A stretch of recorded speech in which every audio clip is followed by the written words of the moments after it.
ওই বাহলুল পাগলা ডাক দিয়া বলে, বাদশা রে, জমানা বায়ে খালে রাতা নেই, গুজস্তা জমানা ফের আতা নেই। বাচ্চা তোমারে আমি গড় দিব, কিন্তু একটা শর্ত, গতকালকে যেই দিনটা চইলা গেছিল, ওই দিনটা যদি আজকে আমারে আইনা দিতে পারো, তোমারে একটা নয় শত শত ঘর আমি দিয়ে দিব। ও আমার হাজারিবাগের বউবাজারের আমার যুবক ভাইরা, আমার মুরব্বী বাবারা, পর্দার আড়ালের মা বোনেরা, যাদের মাইকের আওয়াজ যাদের কানে যায়, একটু দিলের কান লাগাইয়া শোনো। কয়দিন দুনিয়ায় বাঁচবা, কেন দুনিয়ায় আসলা, কি করতেছ আর কি নিয়ে মাওলার কবরে রওনা করছ, তোমার আমার কোন দিন কোথায় কার মরণের ডাক আসবে তুমিও জানো না, আমিও কিন্তু জানি না। এই জন্য একটু আসন দিয়া বসো, মাথাটা নত কইরা দাও, দিলটাকে আমার মাওলার সঙ্গে লাগাইয়া দাও, আর মনে মনে ভাবো, এই ঢাকা শহর থেকে দৈনিক শত শত লাশ গ্রামের বাড়ি নিয়ে যায়, একবার যে চলিয়া যায় আর কোনো দিন আসবে না। কথা বলেন ঠিক কিনা? মহিলাদেরকে 5টা সাদা কাপড়ের প্যাকেট বানাইয়া, পুরুষদেরকে 3টা সাদা কাপড়ের প্যাকেট বানাইয়া ওই গ্রামের বাড়ি কবরে নিয়ে ফালাইয়া রাখবে। বাবা, এখন তুমি আসন দিয়া বইসা চোখ দুইটা বন্ধ কইরা একটু তাকাইয়া দেখো, আল্লাহু আকবার। তোমার ইন্তেকালের পর কবি বলছে, রুহু তনসে উরগাই মুর্দা কি হালাত কিয়া হুই। তোমার রুহু বের হইয়া গেছে, এখন তাকাইয়া দেখো লাশটা বইরা রইছে। একটু মনকে বুঝাও রে মন, দুনিয়া এতদিন যাদেরকে আপন ভাবছিলা, এখন আর কাউকে কিন্তু দেখা যায় না। চোখ দুইটা বন্ধ করলে দেখবা তাকাইয়া, আপন আপন যাকে ভাবো,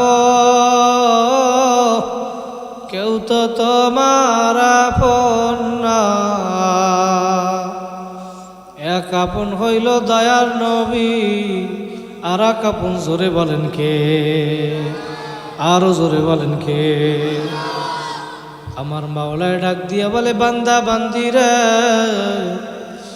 আমি তোদেরকে বড় আদর করিয়া বানাইছি।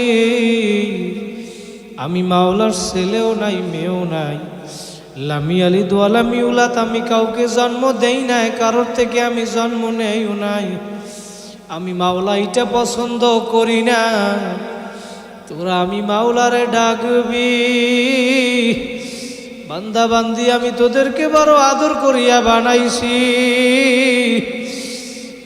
তোদেরকে আমি জবান দান করলাম, ওই জবান দিয়া মাকে মা বলিয়া ডাকো, বাবারে বাবা বলিয়া জবান দিয়া ডাকো, তোর মা বাবার অন্তরটা ঠান্ডা হইয়া যায়। কিন্তু তোর ওই জবানটা দিছিলাম তো আমি মাওলা, ওই জবান দিয়া যদি আমি মাওলারে একবার আল্লাহ বলিয়া ডাক দিতি, তুই ডাক দিতে দেরি। আমার মাওলা বলে, উদউনি আস্তাজিব লাকুম। বান্দা বান্দি, আমি মাওলা তোদের ডাকে সারা দিতে দেরি করব না। আমার মাওলা তো দয়ার মাওলা। আমার মাওলা হাদিসে কুদসির ভিতরে জানায় দেয়, সাবাকত রহমাতি আলা গদবি। আমি মাওলার রহমত রাগের থেকে প্রাধান্য পাইয়া যায়। বান্দা বান্দি, তোদেরকে আমি বড় আদর করিয়া বানাইলাম, তোদেরকে আমি বানাইছি, ওমা খলাকতুল জিন্না ওয়াল ইনসা ইল্লা লিয়াবুদুন। তোরা বান্দা বান্দি আমি মাওলার ইবাদত করবি, তোদেরকে বানাইছি আমার ইবাদতের জন্য। আর দুনিয়ায় যা কিছু দেখো সব আমি বানাইলাম তোদের জন্য। দুনিয়ায় সব আমি মাওলার সিজদা করে। আলাম তারা আন্নাল্লাহা ইয়াসজুদু লাহু মান ফিস সামাওয়াতি ওয়া মান ফিল আরদ। আমার মাওলা বলে বান্দা বান্দি একটু তাকাইয়া দেখ, পাহাড় পর্বত নদী নালা সাপ বিচ্ছু গরু ছাগল সব আমি মাওলার হুকুম মানে আমি মাওলাকে সেজদা করে।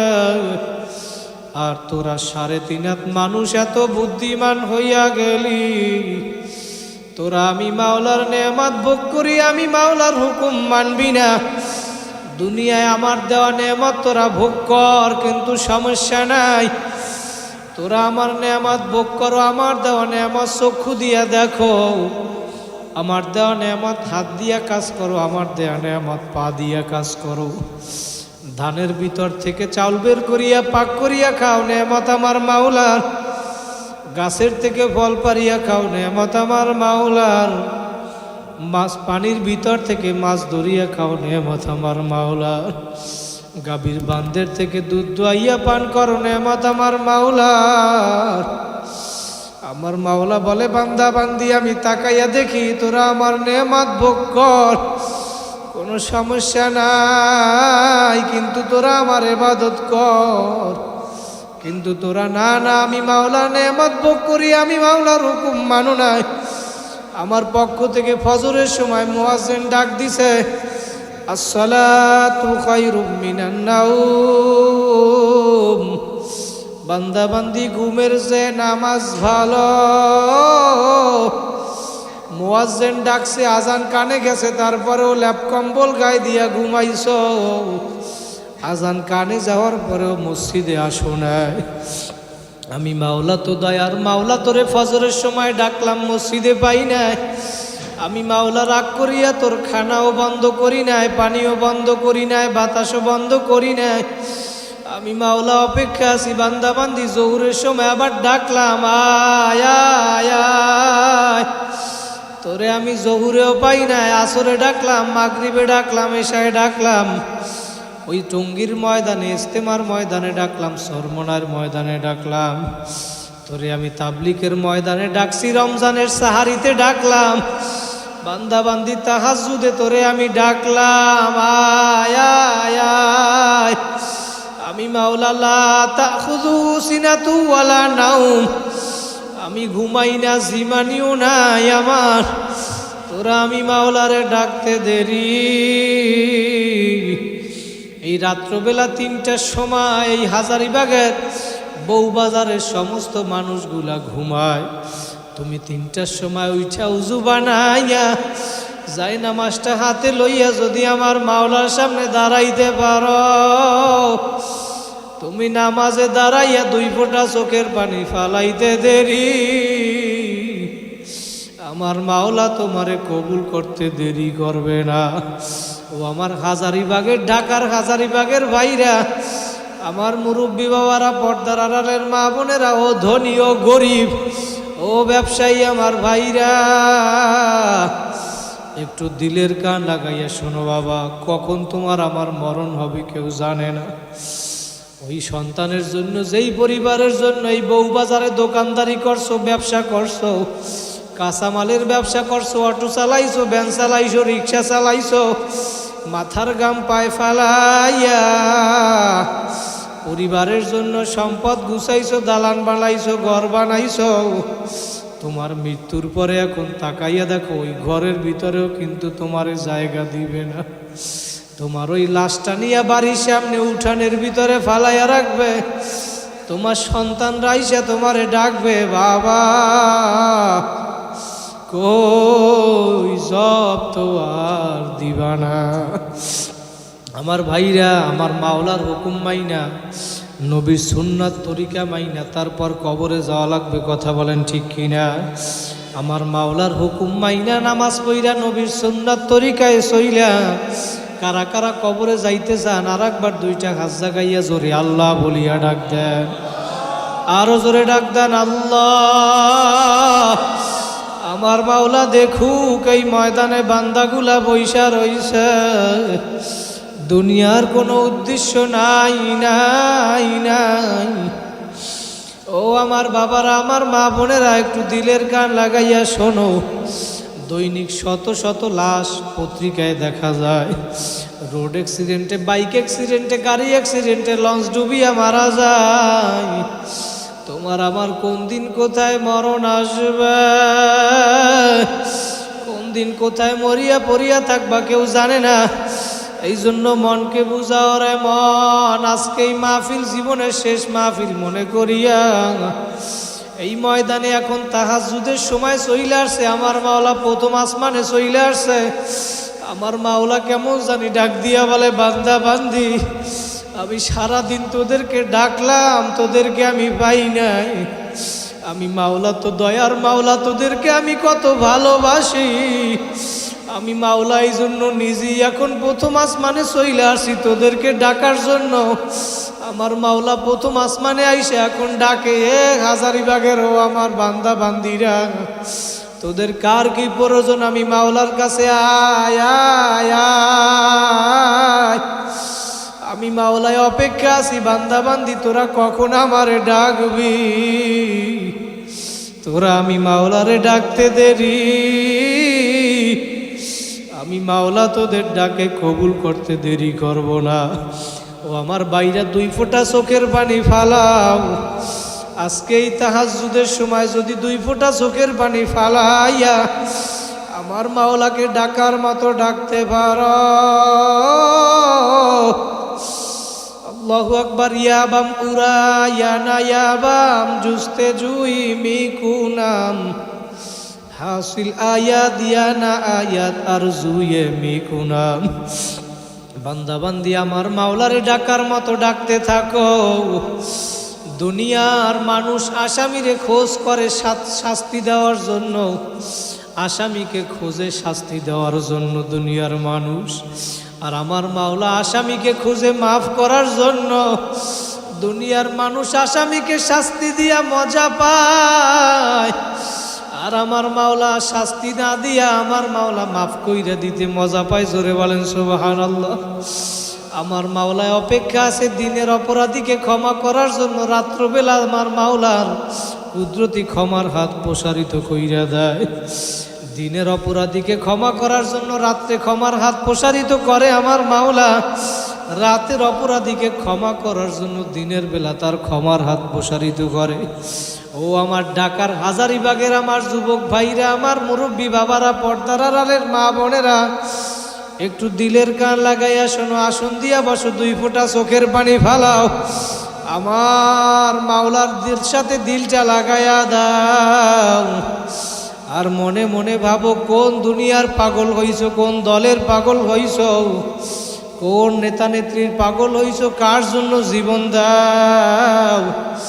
আমার মাওলা তোমারে আমারে কেন দুনিয়ায় পাঠাইলো, আর কি করতেছো রে বাবা, কি নিয়ে কবরে রওনা করছ। নিকাশ মিলাইয়া তারপর কবরে যাইয়া শুইও। বাবা, কবরে কিন্তু কোনো পরিচয় চলবে না, দলের পরিচয় চলবে না, নেতা নেত্রীর পরিচয় চলবে না। কারণ আল্লাহর নবী তার মেয়ে ফাতেমাকে, কলিজার টুকরা মেয়ে ফাতেমা, আল্লাহ নবী তার মেয়ে ফাতেমাকে নসিহত করছিল, ইয়া ফাতেমা তো আনকিদি নফসাকে মিনান নার। ও ফাতেমা, কবরে গিয়া আমি পয়গাম্বরের পরিচয় দিয়া নাজাত পাইবা না। নিজের আমল নিজে করিয়া যাও। আল্লাহর নবী যদি তার মেয়ে ফাতেমাকে নসিহত করতে পারে, ও আমার পর্দার আড়ালের মা বোনেরা, তুমি কার পাগল হইছো, কার জন্য বেপর্দায় চলো, কার জন্য বেনামাজি হও। সৌন্দর্য আমার মাওলার দেওয়া কাকে দেখাও। আমার মাওলার দেওয়া সৌন্দর্য বেপর্দায় হইয়া তুমি কাকে দেখাও। তুমি যদি এখন দুনিয়া থেকে বিদায় হও, তোমার স্বামী আর একজন স্ত্রী নিয়ে আনন্দ ফুর্তি করবে। ও যুবক, তুমি যদি এখন বিদায় হও, তোমার স্ত্রী কয়েকদিন পরে আর একজন স্বামী নিয়ে আনন্দ ফুর্তি করবে। তোমার কিন্তু আর খোঁজ নিবে না। এই জন্য বাবা, দুনিয়ায় কিন্তু কেউ আপন না, আপন না। দুনিয়ায় চিরজীবন থাকার জায়গা না, দুনিয়ায় চিরজীবন কেউ থাকতেও পারবে না। আমার নবীও কিন্তু চিরজীবন দুনিয়ায় থাকতে পারে নাই। যদি চিরজীবন দুনিয়ায় কেউ থাকতো, আল্লাহু আকবার, কিতাবে আসছে মা মাতা মুহাম্মদ, তাহলে আমার নবী চিরজীবন দুনিয়ায় থাকতো। আমার নবীও তো চিরজীবন দুনিয়ায় থাকতে পারে নাই, পারছে? নবী যেহেতু দুনিয়ায় থাকতে পারে নাই, তোমার আমার কি অবস্থা হবে? ও ভাইরা, আল্লাহর নবীও কিন্তু দুনিয়া থেকে বিদায়। আল্লাহর নবী যদি তার মেয়ে ফাতেমাকে নসিহত করতে পারে, আল্লাহু আকবার, আল্লাহ নবীর ইন্তেকালের সময় মালাকুল মউত আইসা আল্লাহ নবীর ঘরের দরজায় যখন আঘাত করলো, মালাকুল মউত ঘরের দরজায় আঘাত করার পর আল্লাহু আকবার, আল্লাহু আকবার, আজরাইল আলাইহিস সালাতু ওয়াস সালাম ঘরের দরজায় আঘাত করার পর ভিতর থেকে ফাতেমা বলে, ঘরের দরজার বাহিরে কে, আমার কাছে বলো, আমার বাবা বুকের ব্যথায় অসুস্থ, তোমার কি প্রয়োজন আমার কাছে বলো। 2-3 বার নিষেধ করার পরেও মালাকুল মউত শোনে না। আজরাইল ডাক দিয়ে বলে, ফাতেমা তোমার কাছে বললে হবে না, আমারে নবীর সাথে সাক্ষাৎ করতে দাও। আল্লাহ নবীকে ফাতেমা যাইয়া বলে, আব্বা জান, দরজার বাহিরে কে আসছে, এত বড় কার সাহস? আমি 2-3 বার নিষেধ করার পরেও সে শোনে না, সে নাকি আপনার সাথে দেখা করবে। আমার নবী ডাক দিয়া বলে, ফাতেমা, দরজার বাহিরে দিয়ে আসছে দুনিয়ার আর কেউ না, কেউ না, দরজার বাহিরে যে আসছে মালাকুল মউত আজরাইল। আল্লাহর নবীর এই কথা শুইনা ফাতেমা কান্দে। ফাতেমা বলে, আব্বা জান, মালাকুল মউত কাকে নেওয়ার জন্য আসছে, আপনারে নাকি আমারে? আল্লাহর নবী বলে, ফাতেমা আমারে নেওয়ার জন্য আসছে। আল্লাহ নবীর এই কথা শুইনা ফাতেমা আরো কান্দে, কারণ আল্লাহ নবী বলছে, মেয়েরা বাবারে বেশি ভালোবাসে আর বাবারাও মেয়েরে বেশি ভালোবাসে। আল্লাহু আকবার, যার মেয়ে আছে সে জানে। আল্লাহর নবী বলে, ফাতেমা কান্দিও না, টেনশন করিও না, 6 মাস পরে তোমার আমার সাক্ষাৎ হবে। ফাতেমার আর বুঝতে বাকি নাই, 6 মাস পরে আমিও দুনিয়া থেকে বিদায় হইয়া যাব। ফাতেমা রাদিয়াল্লাহু তাআলা আনহা, কলিজার টুকরা নবীর মেয়ে ফাতেমা যেদিন ইন্তেকাল হবে, ওই দিন আল্লাহর নবী আইসা ফাতেমার ঘরে রাত্রবেলা স্বপ্নে দেখাইছে। ওই দিন সকালবেলা হযরত আলী রাদিয়াল্লাহু তাআলা আনহু আইসা প্রতিদিন সকালবেলা ফজরের পরে ফাতেমারে জায়নামাজে পাইতো। ওই দিন আলী আইসা আর ফাতেমারে জায়নামাজে দেখে না। আলী আইসা বলে, ফাতেমা, প্রতিদিন তোমাকে আমি ফজরের পরে আইসা জায়নামাজে পাই, আজকে তোমারে আমি কেন জায়নামাজে পাইলাম না? ফাতেমা ডাক দিয়া বলে, আলী রে, আমার আব্বা আজকে আমারে রাত্রবেলা স্বপ্নে দেখাইছে। আমি রাত্রবেলা স্বপ্ন দেখি আমার বাবা অন্ধকারের ভিতরে আমার ঘরের ভিতরে আইসা কি যেন খোঁজ করে। আমি ডাক দিয়া বলি, আব্বা জান, আপনি অন্ধকারের ভিতরে কি খোঁজ করেন? আল্লাহর নবী বলে, ফাতেমা, আমি তোমারে খোঁজ করি, আমি তোমাকে নেওয়ার জন্য আসছি। আল্লাহর নবী বলে, ফাতেমা রে, তুমি আজকে সাহারি করবা দুনিয়ায়, ইফতারি করবা আমার সাথে জান্নাতে। জোরে বলেন সুবহানাল্লাহ। ফাতেমা এবার আলীকে বলে, আলী, আমার আব্বাই যেই স্বপ্ন দেখাইছে আমার আর বুঝতে বাকি নাই, আমি আজকে দুনিয়া থেকে বিদায় হইয়া যাব। আলী এখন চোখের পানি ফালায় আর বলে, ফাতেমা, আমিও তো স্বপ্নের ব্যাখ্যা জানি। ফাতেমা বলে, আলী, আপনার হাসাইন হুসাইন যে একটু ডাক দেন, আমার বুকের ভিতরে মৃত্যুর যন্ত্রণা শুরু হইয়া গেছে, আপনি আমার বুকের উপরে একটু হাত রাখেন আর আপনি আমারে মাফ কইরা দিয়েন, আমি অসুস্থর সময় আপনার খেদমত করতে পারি নাই। ফাতেমার এই কথা শুইনা এখন হাসাইন হুসাইন ও কলিজার টুকরা ফাতেমার মেয়ে হাসান হুসাইন এখন ফাতেমার কাছে বইসা কান্দে। আলীও কান্দে, ফাতেমাও কান্দে। ফাতেমার মৃত্যুর যন্ত্রণা শুরু হয়ে গেছে। ডাক দিয়া বলে, আলী, আমি আপনারে কিছু ওসিয়াত করব। আমার ইন্তেকালের পর আমার হাসাইন হুসাইনের নানাও নাই, আমি মাও দুনিয়া থেকে বিদায় হইয়া যাব, কিন্তু আপনাকে আমি ওসিয়াত কইরা গেলাম, আমি ইন্তেকালের পর আপনি দ্বিতীয় বিবাহ করবেন, কোনো সমস্যা নাই, কিন্তু আমার ওসিয়ত, আপনি সপ্তাহে 7 দিন, শনিবার, রবিবার, সোমবার, মঙ্গলবার, বুধবার, বৃহস্পতিবার, শুক্রবার, এই 7 দিনের ভিতরে 6 দিন আপনি নতুন বিবির সাথে ঘুমাবেন। আর শুক্রবার দিন আমার হাসাইন হুসাইনের কোলের মধ্যে লইয়া হাসাইন হুসাইনের সাথে শুক্রবার আপনি ঘুমাবেন, কারণ হাসাইন হুসাইনের মাও নাই, নানাও নাই। হাসাইন হুসাইন যদি আপনারেও না পায়, এই জন্য আপনি যদি শুক্রবার ওদের কাছে থাকেন, ওরা বুঝবে আমার বাবা আছে। ও আমার হাজারিবাগের বাইরে কার মা নাই, কার বাবা নাই। যার মা বাবা নাই ও জানে মা বাবা কি জিনিস। আল্লাহু আকবার। কয়েকদিন আগে আমাদের বরিশালের শামীম ভাই বলতেছিল, হুজুর আমার বড় বোন দুনিয়া থেকে বিদায় হইয়া গেছে।